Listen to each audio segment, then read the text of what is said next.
don't know if you can comment on this, but we have to make mention of it. I mean, it looks like he's wearing a cape or an overcoat of some kind. Not that that has any kind of significance, but it is kind of different on a motorcycle. Well, you know, we saw that it looks like a leather trench coat, and he was digging in the pockets earlier on.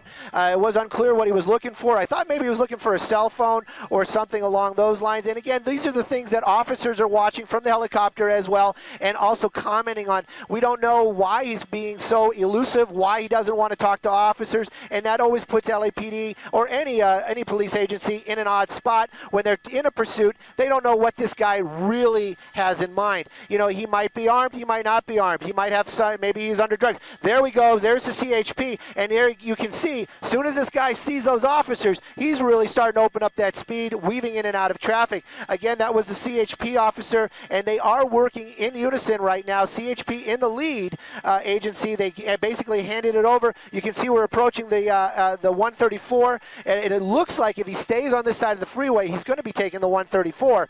Again, though, Laurel Canyon is going to be the next major that he's crossing, and traffic is pretty, I would call it more than medium. It's kind of packed down there. The bike obviously having an easier time getting through this, but again, a lot of traffic. Somebody could make one of these turns, very quickly change lanes, and this could come to an abrupt end, injuring that suspect. Boy, there's no doubt about that. This again taking place on the 101 in Studio City. Stu, let me ask you this question. It's clearly advantage motorcycle in this kind of traffic. The airship obviously neutralizes that slightly. But what would be the strategy? Well, look at that. I don't know about advantage. Yeah. Oh, man. My goodness. You know, and that's the thing, you know, we watch these things, and it is very dangerous. And you know, we kind of try to put it into those kind of ideas or that perspective of, you know, advantage, disadvantage, good guy, bad guy type of scenarios. And you know, it's very, very dangerous. It's actually dangerous for the civilians on the road as well. You saw that weaving it right between those cars right there, threading the needle. And again, you know, people trying to get out of the way. It's packed. You're driving on the freeway. You're kind of grumpy about the, you know, your day. Now traffic, and then all of a sudden you got blinking lights, you swerve, who knows what's going to happen. It looks like we're staying on the 101 as we're starting to work our way out of the Studio City area into the Universal Studios area. Again, yet officer in that SUV really kind of making his presence known now that the traffic has lightened up a little bit. That might be one of those newer Ford Explorer specially equipped vehicles that the CHP just purchased. Again, though, you can see him basically tracking, keeping right up with this guy. And again, really kind of makes you wonder, that officer limited what he can do when he gets up next to him, but definitely making his presence known. And hopefully that command presence will register with this guy, and he'll basically just say, all right, I'm just going to pull over. Well, you know, he really has command of the motorcycle. I think we can certainly say that he apparently has driven one before. I asked the question again about the overcoat because you wonder if this was his bike or if this was possibly a stolen bike.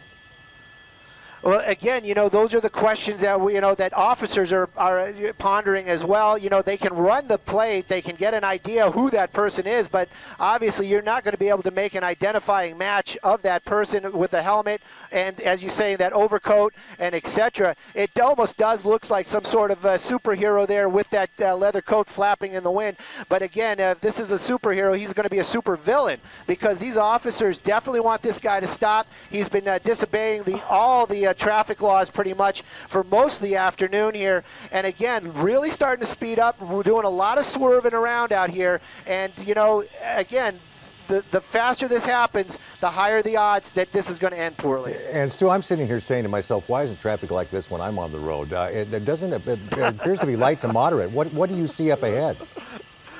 Actually, I'm just glancing up ahead as we're working our way through the pass out here, and it is just as you said. It's like pursuit traffic. It is moderate at best. If this was the afternoon that we were driving home, we'd be stopped bumper to bumper.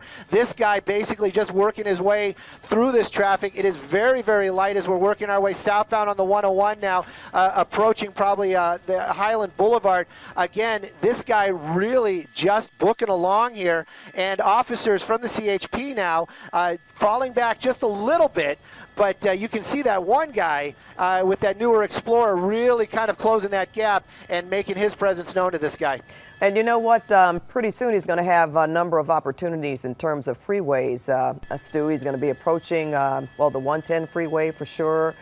5, he could be headed toward Pasadena if that's the case. So I'm sure they're pretty concerned about that, but I'm sure contemplating at the same time the different moves that he could make. I'll get you a street here in just a second, but no officers behind him right now at all as we're approaching a major out here. And again, you know, he might be thinking right now he got it made, running a red light, not very wise. I can tell you just because I read the street sign, that was Indiana that we just crossed. But again, in a residential area out here and still eluding LAPD and other officers. He's got it. Yeah, And there he goes. There he goes, right here. Yep. Looks like he's basically running into his house. You can see somebody else over there basically grabbing the bike for the guy. Basically, just went into the home. I mean, they couldn't see. Now, what is this about? Yeah. I have no idea. I have no idea if these people know this guy or are related to him. Yeah, basically, this guy just came and grabbed the helmet and is walking off. And, But you know what, you know, they're Stu? basically doing. Don't want to interrupt you, but Steve, that might be him. Didn't he have on a black and white checkered shirt and some white gym shoes? He looks like he took off the coat, Stu.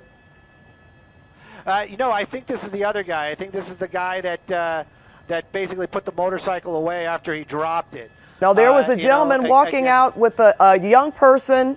The young person was holding something to his face, and this guy had a black and white checked shirt on and some white gym shoes, and it looked like it could have been the guy on the bike. He just took off the overcoat.